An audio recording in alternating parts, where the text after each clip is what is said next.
This is here not just to impress you, but really to impress upon you that this is possible and only you can limit your success. So let's start with Marty Schwartz. Marty Schwartz was actually an unsuccessful trader for 10 years who managed to turn his fortune around when he delved into the world of technical analysis. He believes that although technical analysis isn't more important than fundamental analysis, it was the methodology that worked for him and the primary reason he is now a very successful trader. Now let me just stop for a moment there and tell you what he's saying there. And this is going to be important, you want to write this down. It's not necessarily the how, but it's actually what you believe in and what resonates with you. You see, there could be multiple strategies that work, but you need to really believe them and make them your own. You see, yes, I'm also a believer in technical analysis, and I don't believe fundamental analysis alone can make you money in the markets.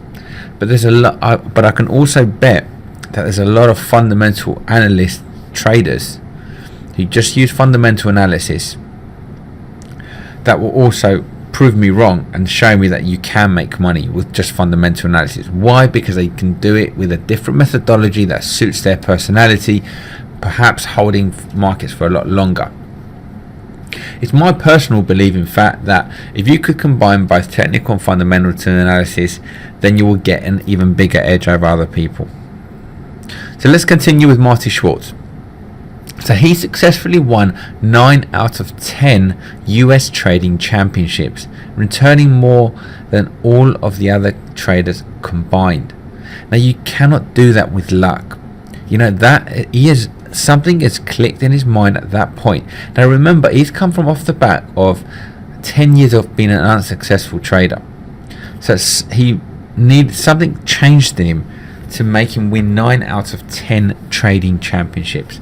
That is a very, very difficult achievement, let me tell you that. Apart from finding a love of technical analysis, Marty puts his change in fortune down to a change in attitude, when his desire to win took precedent over his desire to be right. You see, often you might hear traders have opinion about something, and of course it's great to be right. It's great to sort of say something and then your team sees that you're right. But you've got to have an objective mind. You've also got to say, well, if this happened, then I'm actually wrong and I'm going to change my mind. I'm going to move the other way. If you change that attitude inside you, what then automatically happens is that you're now working towards winning rather than working towards being right. Okay, so you don't want to get married to an idea or position. You want to look at it objectively. And that's what he's saying there. And as soon as that happens, then you'll have that success. Okay, so learn that immediately. You know, I'm telling you, this is so important. Write it down and make sure it becomes part of you. Remember, you know, when I go into some of our junior traders here as well, a lot of their success and the reason they're sitting here right next to me is because of their attitude. Okay, it's not about being right, it's just about learning fast, taking action. And if you want to be a great trader, you need to learn fast. You want to be a great trader today, you need to learn fast. Don't be like Marty and waste 10 years. You know, you're going to learn all the key things that you need from today. Just make a note of them and apply them. Okay, just be one of those people.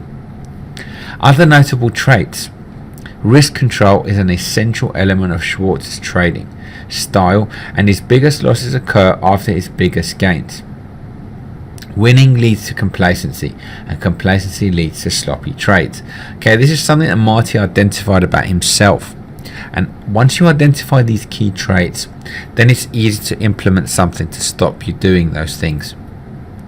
So, for example, if he won big, he knows he's going to be complacent. He could then not trade for the next couple of days. Get yourself out of the markets, enjoy your time rather than giving that money back and go and spend your money somewhere else. Next, let's have a look at Paul Tudor Jones. So Paul's early trading returns were very, very volatile. He didn't have that instant success. His traumatic trading experience in the cotton market in 1979 was the point that turned Paul's trading career around. Today, risk control is the essence of Jones's trading style and success. He never thinks what he might make in a given trade, but only what he could lose. He is never afraid to cut his positions and states that it is much better and much easier to get back in than to get out. So what Paul is saying there is that when you're in a trade, you are emotionally attached and you cannot look at that trade objectively. It's very difficult to look at it objectively.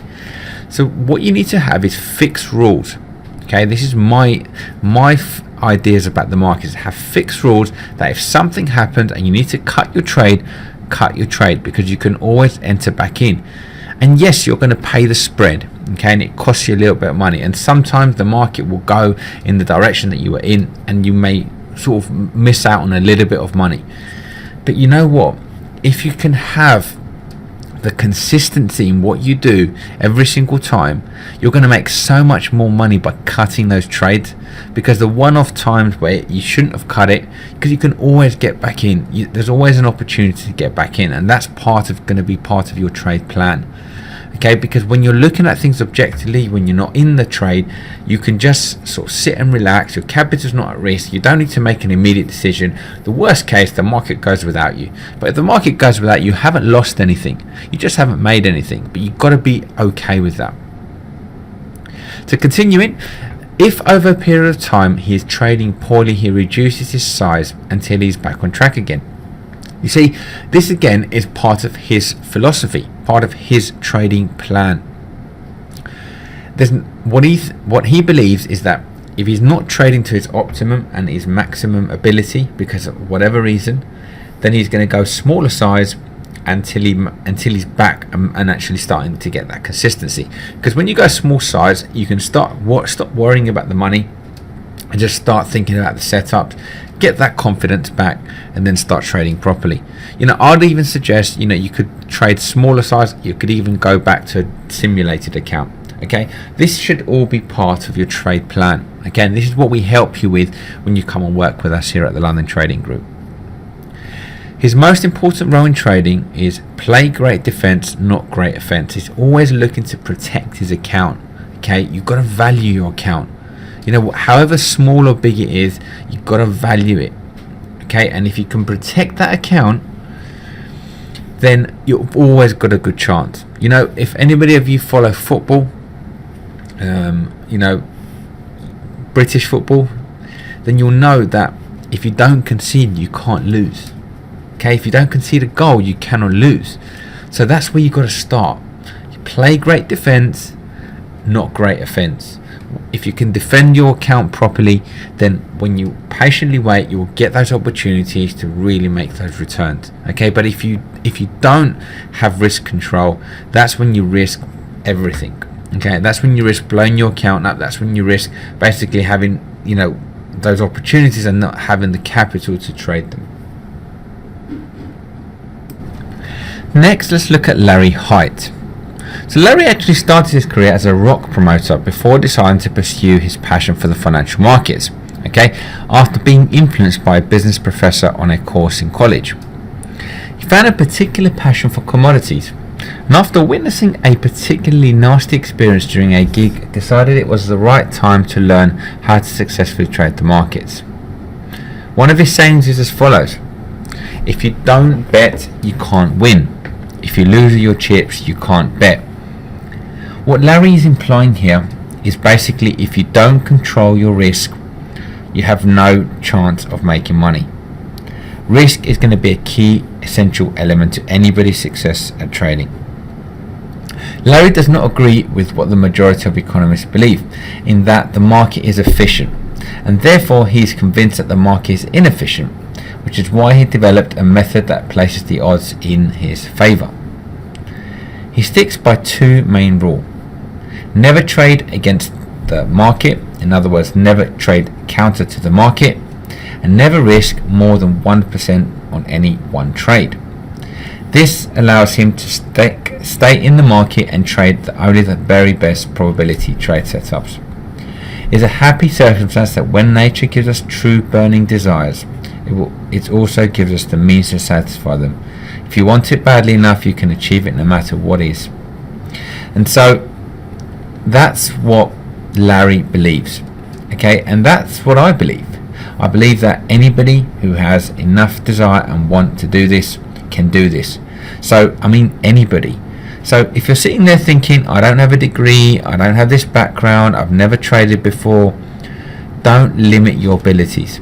Anybody can do this. Okay, yes, you do get some people that are more naturally able to grasp things, but you also get everybody with different skill sets that and anybody can learn these basic steps to success at trading. It's just knowing what to ignore and what you need to know, and that's what we're covering in this course. Okay, so just continue to make notes and just continue to believe that this is going to happen for you. Next, I'd like to look at Michael Marcus. So Michael's passion for the markets grew after studying a psychology degree at university. He did actually end up blowing several accounts along the way, but always believed that one day he would become a successful trader. For early traders, failure is more a rule than an exception. Now, I do believe that as well. If you don't have your mentor right next to you, if you're not being guided by somebody who's been there and done it, you know, it's almost inevitable without the education that you're going to blow up your account. And that's why it's great that you're taking this time to educate yourself. You know, you've invested in this course in order to basically be different from the masses. Even if you don't realize it, most people do not invest their time or their money to learn how to trade successfully, and they go on and blow several accounts and waste a lot of money which could have been avoided with the right education. Early trading failure is a sign you're doing something wrong. It's not necessarily a good predictor of ultimate potential failure or success. For me, it's more about how you react to that failure. So if, for example, even with the right education, you have a little bit of a setback, you know, a winner does not give up. A winner finds a way. And that's what I want to instill in you. You've got to have that strength of mind to completely, you know, keep going no matter what happens. But you could also have, you know, that instant success that some of our traders have had. His most devastating trade was not one where he blew an account, rather a profitable one he cut early. If you don't run your winners, you're not going to be able to pay for your losers. And this is really, really key. Once you've decided where your target is, you know, you've decided where you're looking for the market to go, and you place your trade, and nothing changes apart from the money that you see in your account, and you cut that trade. What you're doing is actually you are breaking your rules and you're not following your plan. Even if that ended up being the correct place to exit your trade, you've done something wrong, and you've just taught yourself that it's okay to cut your winners short. Because you obviously, when you had no emotions, you came up with your trade profit target for a reason. That's the reason why you took the trade. You see, normally we look for a minimum reward to risk of 1-to-1. So for example, if you set your target to make £100 and you were risking, say, £100, but you made £50 and you just took that £50, actually what you've done is deceived yourself, because your risk reward no longer is 1-to-1. And so it's really, really important that you have a plan and you stick to it. Michael Marcus also emphasizes an exit point to every trade, ensuring a level that you will get out regardless. He emphasizes the necessity to follow your own mind as a trader, and that following the advice of others often leads to problems as it combines the worst enemies of both of them. You see, it's okay to learn from other traders. It's okay to learn from experienced traders, from winning traders. But ultimately, you do need to make your own decisions. You must learn to trade for yourself to have real success in the markets. Finally, Michael Marcus says, wait for trades in which all elements line up in one direction, in so enhancing the probability of success from each trade. So just be patient. Okay, know your strategy, know your probabilities, and just remember, you're there to win. You're not there to be right. You're not there to just amuse yourself and keep yourself busy. You're there to win. Wait for the great setups. And you know what? Sometimes you'll miss a decent trade along the way. It's okay. It happens. It's just part of the game. Accept it. It's going to happen. It could happen today when you're trading. It could happen tomorrow. It could happen anytime. You're going to miss some trades. You're going to make some trades. You're going to make a few mistakes. All of this is part of it. But learn from those mistakes. Quickly respond. Adjust your trade plan. Work on your trade plan. Work on yourself. And continually work towards having that positive attitude towards trading.